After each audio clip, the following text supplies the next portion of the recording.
guys, good morning. Good morning. Ayan. May naglagay ng sulat sa likod guys. Sorry. So tara na. So, siguro mga bilyan guys, mamaya na lang natin titignan dahil may pupuntahan tayo. Ayan, naglagay siya ng sulat guys sa ating mailbox. So tara na. Masama ang panahon guys. Tingnan ninyo.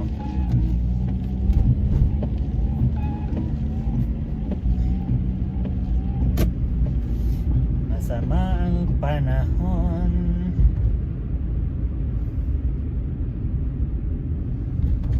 Nga, panahon ngayon makulimlim. Araw ng Biyernes. Ayan.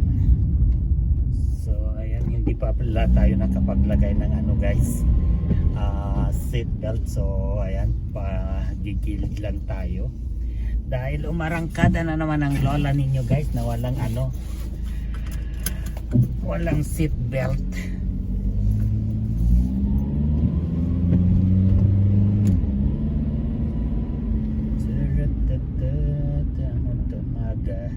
Stop dyan sa may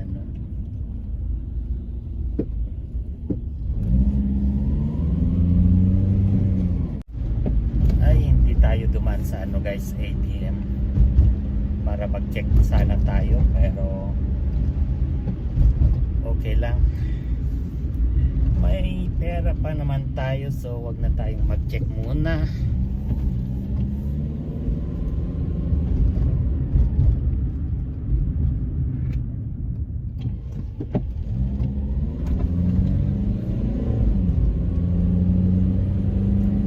Labas tayo guys para meron tayong kulang sa bahay, so kailangan bilhin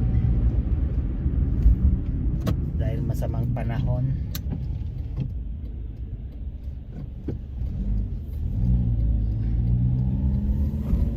Yan natin kung makapunta tayo sa public market guys. Public market dito tinatawag nila is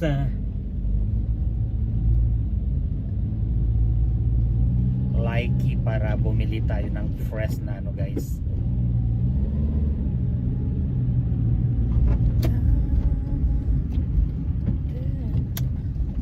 Malapit lang itong pupuntahan natin guys, sa bungad lang. Ayan, kita ninyo guys, hindi nakita yung bundok dyan. Ayan, bakit ka nakasarado? Tatawid lang tayo guys sa main road, and then yan na yung pupuntahan natin. Ano bang nangyari? Wala na, hindi na tayo nakatawid. Tatawid lang tayo guys dito sa main road, and then hanap tayo ng parkingan dyan.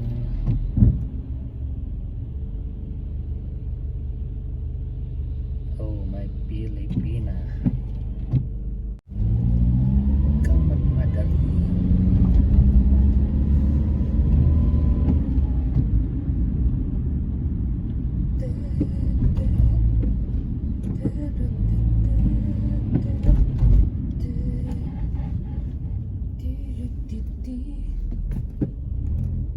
Sana guys makahanap tayo ng parkingan dito, dahil ito ang mahirap paghanap ng parking dito sa area na to guys.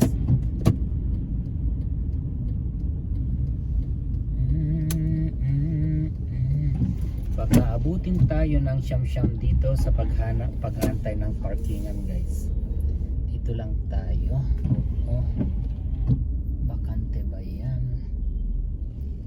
Ano ba yan? Wala yata tayong maantay na parkingan.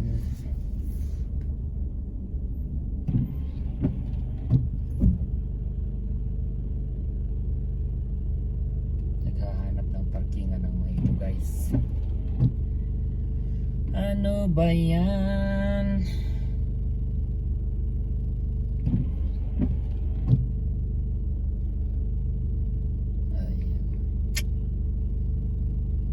Kahit aalis ito guys sa harapan ko, hindi naman ako pwedeng magparking dyan. Ito ang mahirap sa store na ito guys, dahil kaya hindi ako pumupunta dito dahil yun nga, mahirap maghanap ng parkingan.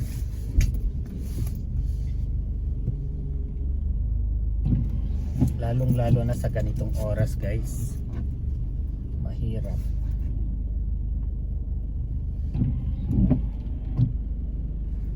Ikot nga tayo ulit.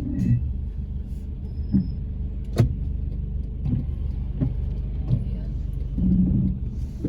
Ikot muna tayo guys, baka makahanap tayo doon.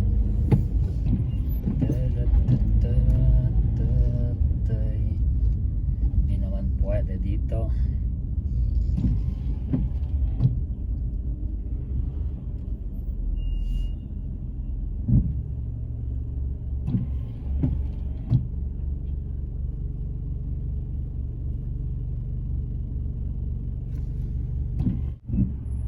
Ay, may nakauna sa akin guys.